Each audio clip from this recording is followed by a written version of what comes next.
մենք այսօր ի վիճակի չենք ապահովելու Սյունիքի անվտանգությունը,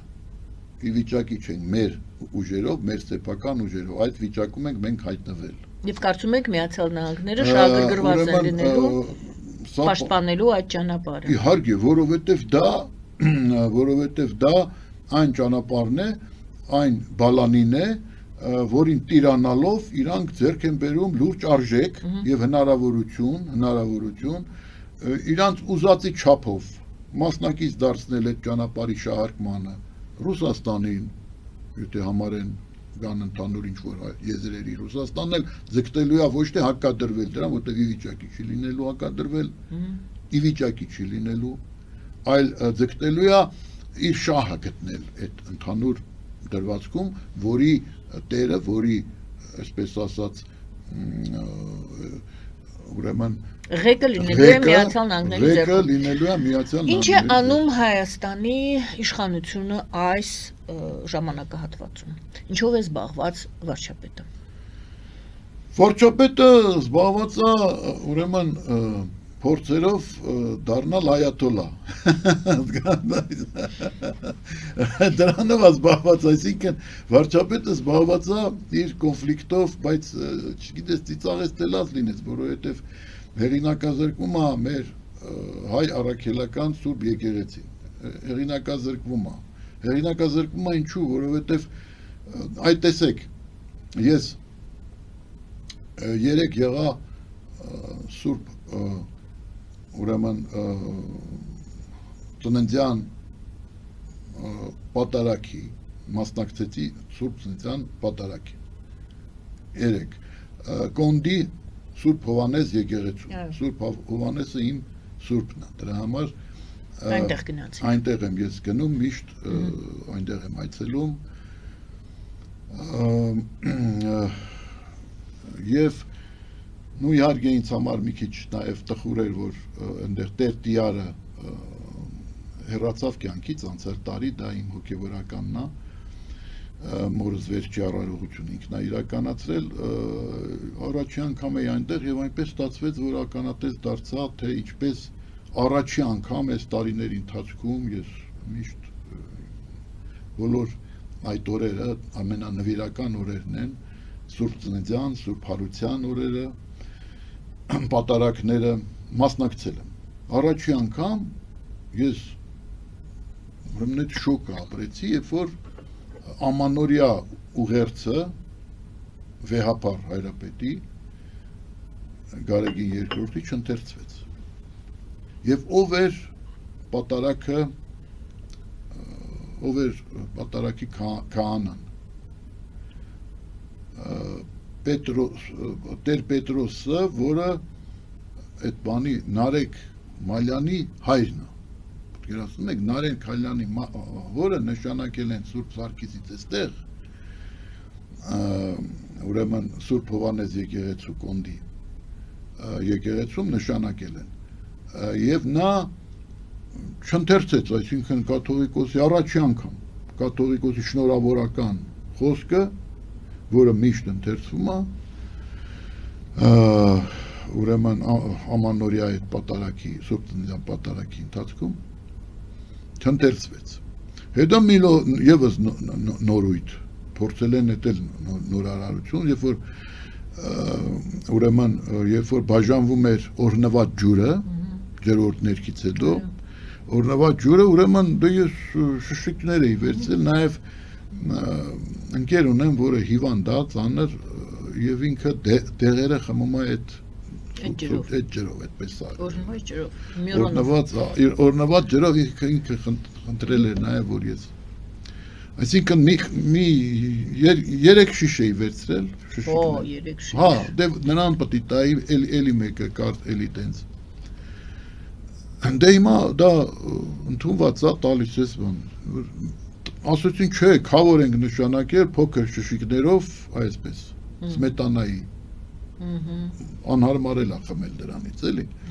սմետանայի, ուրեմն, այս բանով, բերանով, սմետանայի շշիկի, սենց փոքր, մի 150 գրամանոց, 100 գրամանոց, ուրեմն սա քավոր է այդ արարողության բերել է այդ շշիկները դատարկ, միայն այդ շշիկներով եւ յուրաքանչյուրին մի հատ։ Յուրաքանչյուրին խստիվ եւ այլն եւ այլն։ Եվ ինչ-որ մթնոլորտ էր տիրում, լարված, պոլիցեյսկի մթնոլորտ, ոստիկանական մթնոլորտ, ինչ-որ անհասկանալի էլի, սովորաբար բոլորին էլ հասնում էր, ամեն տարի նույն ձևով է եղել, մարդ է եղել, որ խնդրել է երկու, հիմա չէ, Պետրոսը հայտարարում է, որ ով որ ուզում է երկու հատ ստանա այդ փոքր շշիկից, նորից հերթ կանգնի, երկրորդ կուրս։ Ինչու եք դա պատմում այդ։ Ես դա պատմում եմ, սա նորոգում է, հասկանում եք, իրանց նորոգումն է։ Իրանց նորոգումն, այսինքն մարդը եթե դիմում ասում է ինձ պետք է երկու հատ եւ ես շշիկ եմ բերել, ես հիվանդի համար տանում եմ։ Բայց դա կազմակերպչական հարց է։ Դա կազմակերպչական չի, սա մթնոլորտի փոփոխություն է։ Սա մթնոլորտի փոփոխություն է, կաթողիկոսիկ բանը չեն կարդում, ուրեմն այս իհարկե ահավոր բանը, եւ նաեւ այդ մանրունքները, երբ որ տեսնում ես, որ փոփոխություններ են անում, հասկանում եք, չէ,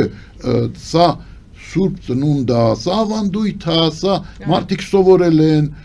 մոտենում են, խնդրում են, իրենց ընդառաջում են, եթե հիմա ես երկրորդ բան ասեմ, այ հոգևորականներ են, այս օրերին, այ հիմա ցույց տվեք մի հատ, ես խնդրեմ, ես տվել էի օպերատորին այդ նկարը, լուսանկարը, ուրեմն, ահա, այս մինուս 15 աստիճանը, գիշերը, 17, մինչև 20 հասնում է գիշերը, այստեղ պարկած է մի մտավորական մարդ, որի որդին գնացել է կազինո, մի մտավորական, շատ լուրջ մտավորական ընտանիքից, իր հայրը ժողովրդական արտիստ է եղել, ես նույնիսկ անունը չեմ ուզում տամ, որովհետև տխուր է, ժողովրդական արտիստ է եղել, ինքը Ջոն Կիրակոսյանի կնոջ եղբայրն է, եւ ահա այստեղ պարկած է եւ օրերով, գիշերներով ոչ մի տես տուն չունի, որդին գնացել է կազինոյում, տարվել է եւ արդեն քանի տարի է այստեղ է ինքը, բայց եթե նախորդ տարիներին ձմեռը մեղմ էր հարաբերական առումով մեղմ էր, այս տարի սպանիչ է այդ ցուրտը, իսկապես սպանիչ է, եւ այս մարդը այս վիճակում այստեղ պարկած է, ուրեմն այդ ընթացքում ուրեմն երկրից վեհապարը եւ այդ վարչապետը հակամարտության մեջ են, ուրեմն երթեր են կազմակերպում, ես ինչ գիտեմ, նրան կողմնակիցները, սրանց կողմնակիցները, միտինգները, որևէ հոգևորական ես մայ, սա դու գնացել հարցրել եմ, որևէ հոգևորական, այս մարդու մասին, չէ, կենտրոնում է սա կենտրոնում է Մարտիրոս Սարյանի արձանի հետևի շենքը, այսինքն այնտեղ որտեղ վերնիսաժա շաբաթ-կիրակիները լինում այդ շենքն է եւ այնտեղ այս մարդը այսօր սարճում է ուղղակի մեր աչքի առաջ, սա սարսափելի բան է, ոչ բժիշկ կա գալի այնտեղ հետարքրվի, ոչ սոցիալական ծառայություններն են հետարքրվում, որդին կազինոյում հիմա ընտրություններ են լինելու այս տարի, շուտով այդ բարերանները կհայտնվեն, ձայներ կուզեն ժողովրդի, ձայներ տվեք մեզ ձայներ, մենք այս բարեգործությունն ենք արել, այն բարեգործությունն ենք արել, այս ուրեմն բանին երգ չինենք, պոպ երգ չինենք, բնակարան տվել, մյուսին ենք տվել, այս մարդը հայտնվել է դժբախտ վիճակում, որովհետև տղան տարվել է կազինոյում, հիմա Ծառուկյան Գագիկը, որը կուսակցության նախագահ է եւ համատեղության կարգով նաեւ կազինոյի տեր է, մեծ ամենահասկա կազինոն ինքը ունի, այդ կազինոյի զոհն է այս մարդը, այնտեղ պարկած է, ես իրան դիմում եմ, ասում եմ, լսի Գագիկ Ծառուկյան, այդ քո կազինոյում իր տղեն խաղացել է, տարվել է, հետո ստիպված է եղել այս մարդը, որ տղուն փրկի հաշվեհարդարից, որտեղ չի վճարել, իսկ այդ կազինոները բոլորը քրեական հեղինակությունների, քրեական տարերի բուն են, ստիպված է եղել բնակարանը վաճառել, հայտնվել է փողոցում, անօգնական վիճակում, անտուն վիճակում եւ այսօր նրան մի հատ բնակարան տուր, այդքան շինարարություն եք անում բոլորով, առիթ բաց չեք թողնում ասելով, որ մեծ բարեգործություններ եք անում, մեծ բարեգործություններ, ամբողջ քաղաքը գիտի այս մարդու մասին, մեծ հաշվով փոքր կենտրոնի բնակիչները գիտեն, որտեվ արդեն որ երրորդ ձմեռն է, ինքը այդպես է գիշերում, այդտեղ ապրում է, ուրիշ տեղ չունի։ Հասկանում եք, մենք խոսում ենք արցախցիների մասին, որ հայտնվել են ծանր վիճակում, բայց ես արցախցի չեմ տեսել, որ պարկած լինի փողոցում։ Բնիկ երևանցի, այ Վիգենը անունով, բնիկ երևանցի, ժողովրդական արտիստի Հայաստանի որդի, ինքը բարձրագույն կրթությամբ, աշխարհը տեսած եւ այլն հայտնվել է այս վիճակում։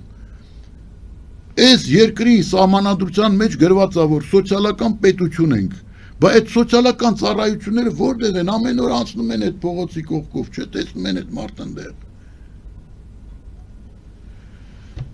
Եվ հիմա գիտեք ինչ, ես ինքս փորձում եմ ինչ-որ կերակուր բան տալ,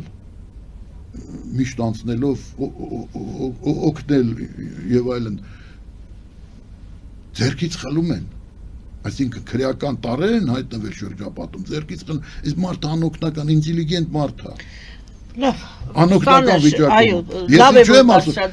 ես ինչու եմ ասում, այ կռվում են, բա ուր է եկեղեցին, ուր է, բա ուր են հոգևորականները, ուր են դրանք, որտեղ են, ինչի չեն հասնում մարդկանց, չեն տանում այս մարդու եկեղեցու, ասենք այդ, որովհետև մեծ հաշվով եկեղեցին քրիստոնեայության վարդապետությունը դա է,